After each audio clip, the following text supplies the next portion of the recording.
Hey everybody, welcome to another episode of That Makes Sense, the YouTube channel about electronic music, 80s music, new wave, 90s music, dance music, synthesizers, vinyl records, all that fun stuff. So, welcome back.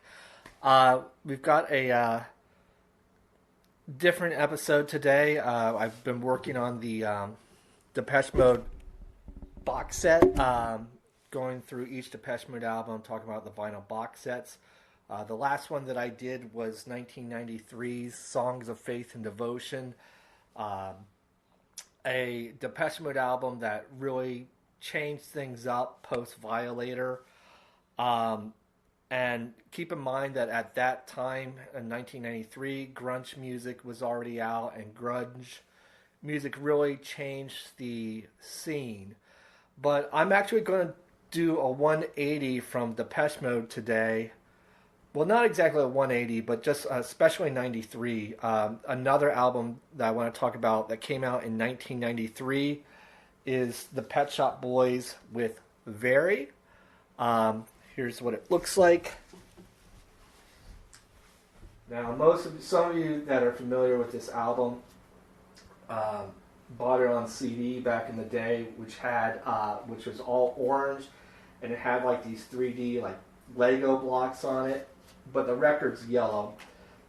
And this is not a reissue; this is an original copy. But I think this right here is just totally cool. And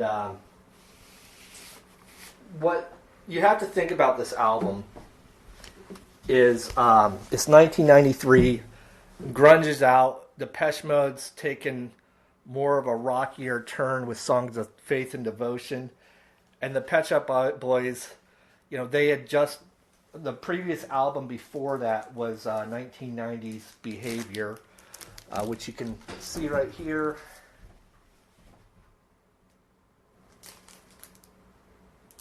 And Behavior is kind of a serious album, and so when 93 came out, the rave scene was already going on, and the Pet Shop Boys, instead of doing a rock album, they said, screw it, we're going to do a dance album.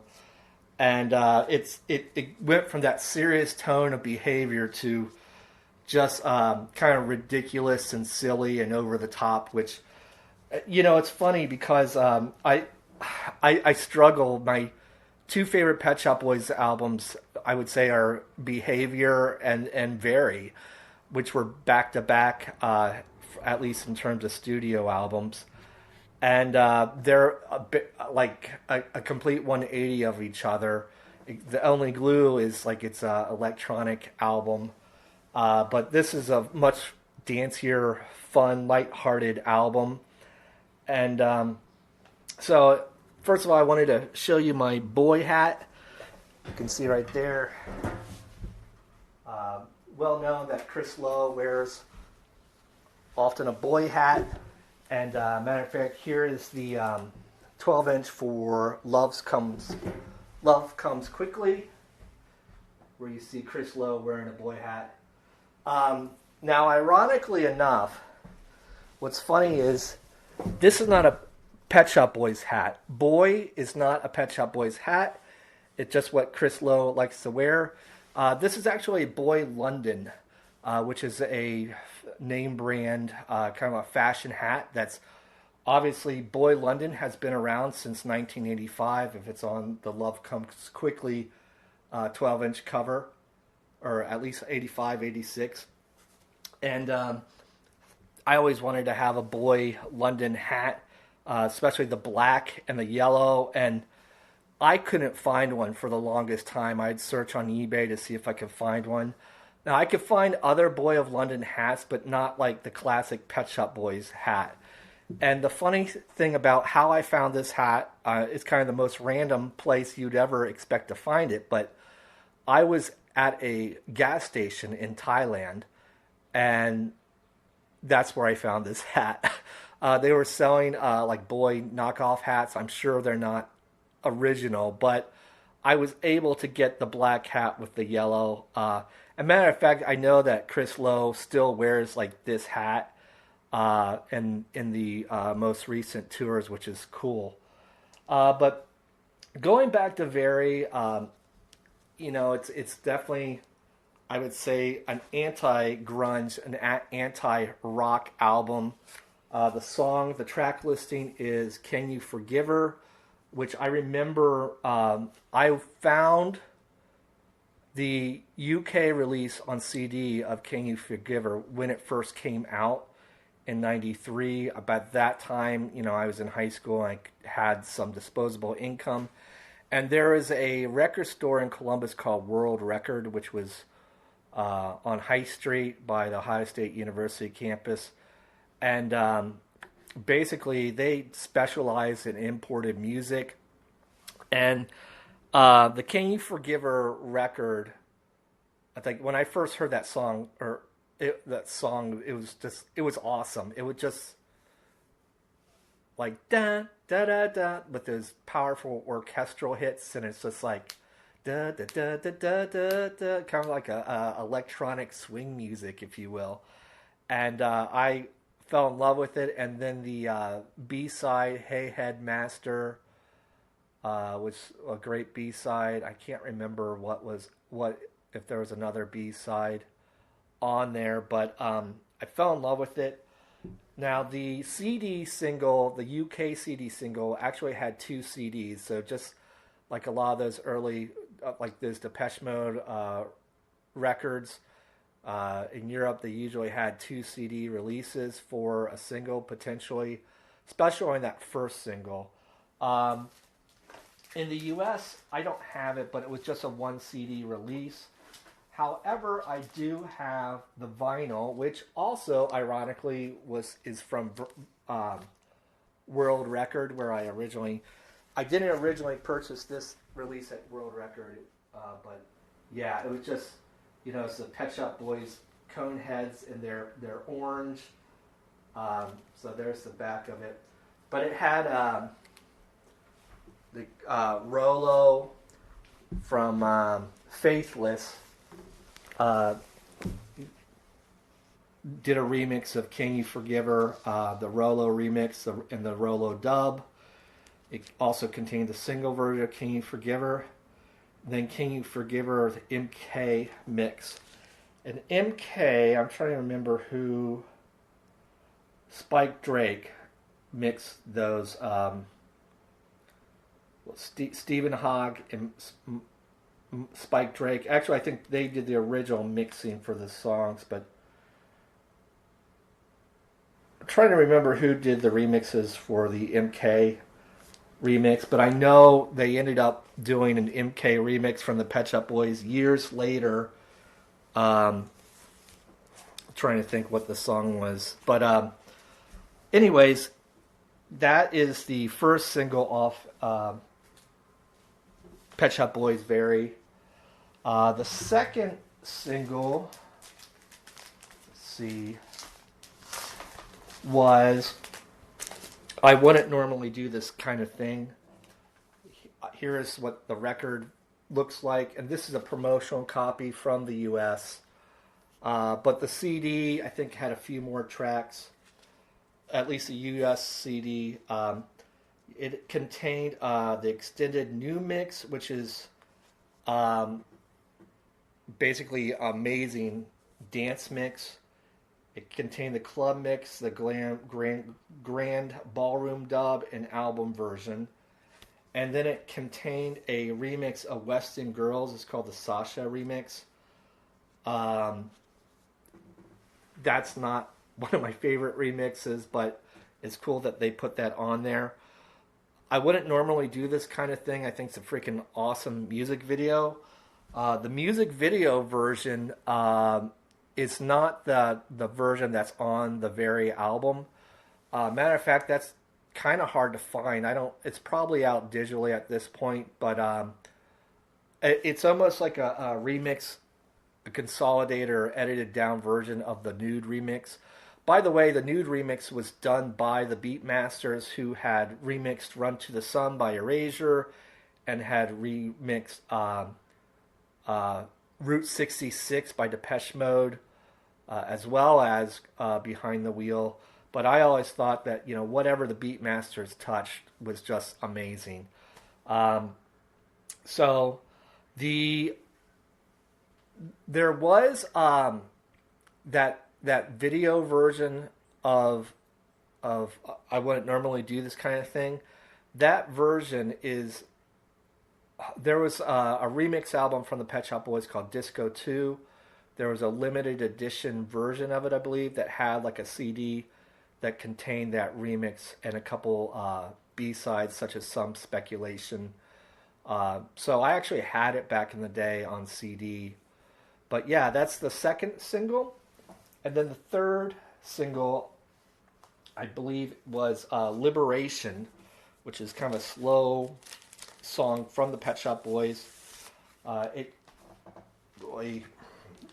not much anything great on the cover. This is the UK. It's a limited edition double pack. But that's what it looks like.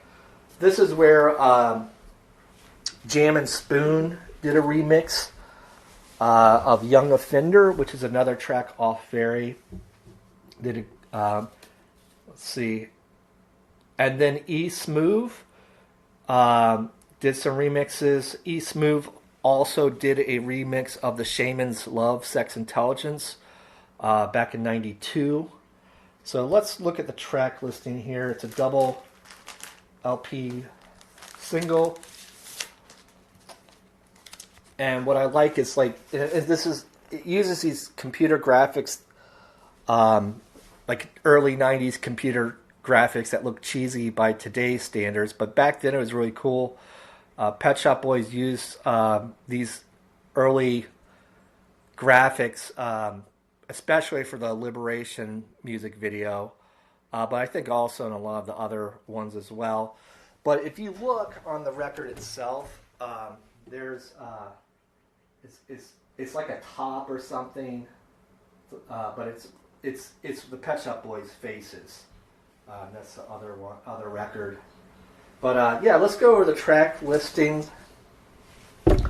Track A is Liberation E Smooth 7-inch edit, which is like a dance mix of Liberation, which is I wouldn't say slow song, but it's like a mid-tempo, upbeat sort of sound. And then Liberation Merc Deep Instrumental mix, Liberation Oscar G's Dopa's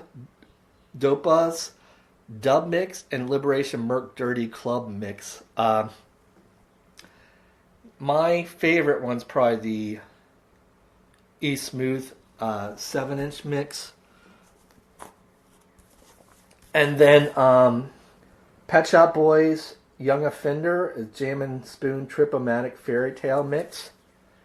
And then Young Offender remix number 2, which it's been a while since I've listened to these, so I'm trying to remember what they sound like. I do remember the Trip-O-Matic Fairy Tale mix. It's Jam and Spoon was a German, two guys from Germany, I believe, that ended up making some. They had a song called Age of Love back in '92, which was more of a, I would say, kind of early '90s trance, kind of experimental, but a very cool song. And then they came out with a song in like 94 or 95 called Angel. And they had a couple big hits back in the day. Sadly, one of those guys passed away, but you can look up Jam and Spoon. They weren't very well known in the U.S., but in Europe they were more well known. So that's Liberation. And then, of course, and this may have been a third single. I can't remember. But Go West, of course, is probably the most recognizable song from Very. Here's what it looks like. I think it's cool because it looks like a kind of a 1950s or 60s political ad commercial with the Pet Shop Boys there. Go West.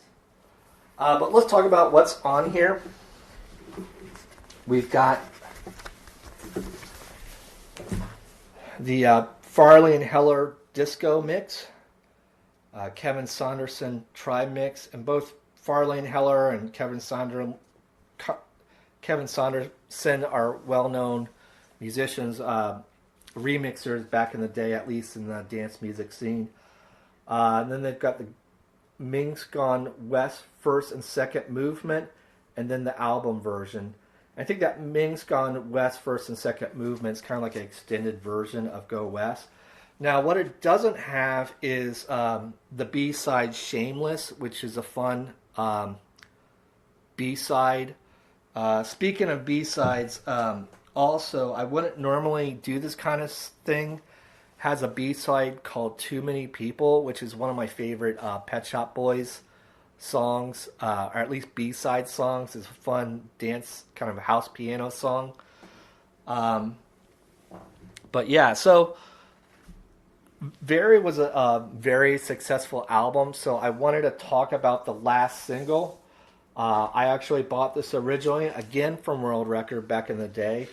This is the fifth single was Yesterday When I Was Mad. Now this is probably a very rare release, but this is from Italy, from,